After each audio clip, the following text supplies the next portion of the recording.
Well, hello everybody. This is Dr. Carmen Bryan, and it's from the Car into the Home Office Chronicles. How's everybody doing? You guys ready? Let's do this. You're going to answer one of the questions that you asked me that I did not get a chance to do a video on, so I'm going to answer it here. It might be in more than one part, but I'm going to answer the question. What happens when you marry into a narcissist family?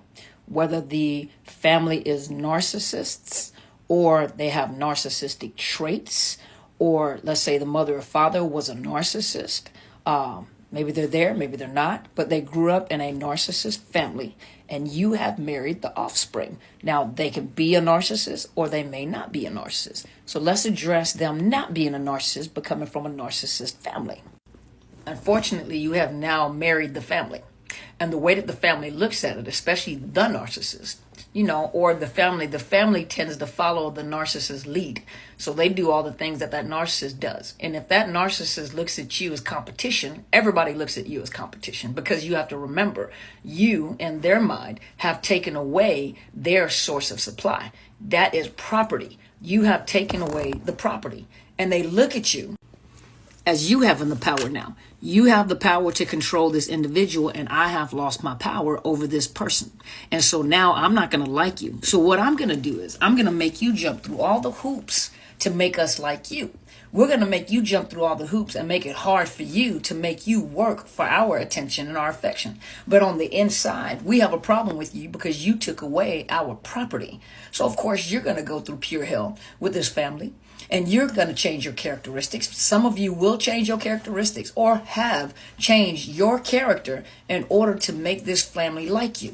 But the family doesn't like you because you took away something that belongs to them. So you find yourself acting out of character. You find yourself doing things or saying things that you normally wouldn't do. And unfortunately for the person that you married or dated, a lot of times married, the problem is that sometimes they don't know how to fight back either. They feel obligated because, remember, they're trauma bonded. Just because you marry them and they're an adult, they still may be trauma bonded. And they have this obligation, this emotional tie with their family where they feel obligated. And oftentimes that also ruins relationships or marriages, because let's say you have a mother that always pulls on the son who you're with, who expects the son to stand in place of a husband and do husbandly duties like pay bills. So they're always pulling on your finances, and he may even pull on your finances in order to support this family or the mother.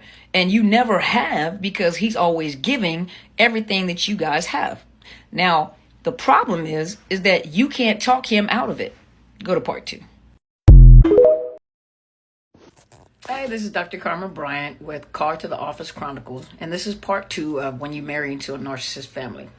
So what I was saying earlier in the first part is let's say that the person that you married or got into a relationship with has a narcissist family, and I was saying that they are considered to be property to that narcissist family. And because you have taken that property away, they may have been the golden child. They may have been the provider. They were used. And you're trying to get them to stand up to the family, and they can't stand up to the family because they themselves are trauma bonded.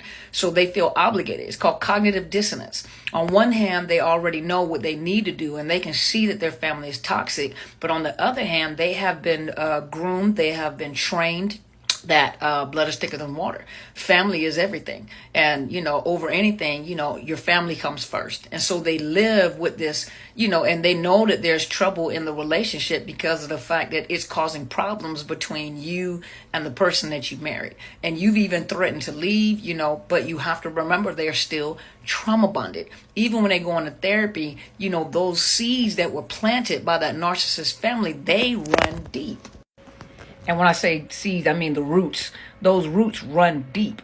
And so when you're trying to implement or trying to change their narratives, you have to remember that they come from a family that has had years and years on them to be able to ingrain that you belong to us. Family is everything. On one hand, it sounds really good. Family is everything. You're supposed to support family. That doesn't mean that you have to agree with everything they do, but we're family first over anything. But they come into that situationship or your relationship, and they come with that mindset. and they don't know how to distinguish the difference between good information and bad information is just across the board, because that's how that narcissist made it sound. Now, if you actually married a narcissist, you have to remember that there was a parent involved that created that narcissist. They may have been the golden child, once again, but they've always made them, either one, made them feel entitled, or number two, they were abused, overparented, make them feel entitled, make them feel they don't let them do anything for themselves. So guess what? They come into the relationship and they're entitled. They feel like everybody has to do everything for them. They can't do simple things like take out the trash. They can't do simple things like wash the dishes or wash their clothes. Their expectation is, because they were over nurtured or over cared for, because maybe the parent was hurt, or maybe the parent is the narcissist, and so little boo-boo didn't have to lift a finger to do anything. So they come right into the situationship with you, whether they are narcissists or not, with the expectation that I just learned that women do everything or men do everything or whatever. And so here you're stuck in this mess. And I highly recommend seeking therapy for yourself first.